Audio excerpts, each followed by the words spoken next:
যে আল্লাহ রব্বিক ফিনিহিম বিমা শি'তা, দোয়াটা মুখস্থ করে নেবেন। যে কোনো জুলুমের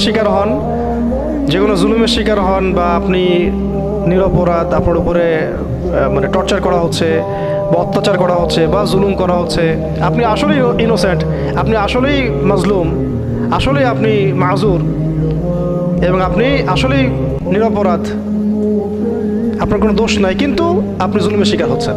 এমন অবস্থায় কানেকশন উপরে, কানেকশন কোথায়? উপরে। এবং এটা হচ্ছে সেই দোয়া, রব্বিক ফিনিহিম বিমা শি'তা।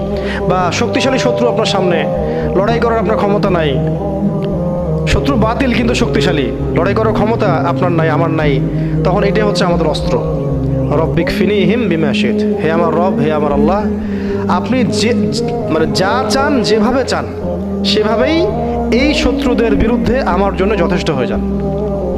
অর্থটা হচ্ছে এরকম, রব্বিক ফিনিহিম বিমা শি'তা, হে আমার রব, আপনি তাদের বিরুদ্ধে আমার পক্ষে যেভাবে চান যথেষ্ট হয়ে যান। কিভাবে আল্লাহ করবেন সেটা আল্লাহ আপনার ব্যাপার, আপনি যেভাবে চান যথেষ্ট হয়ে যান।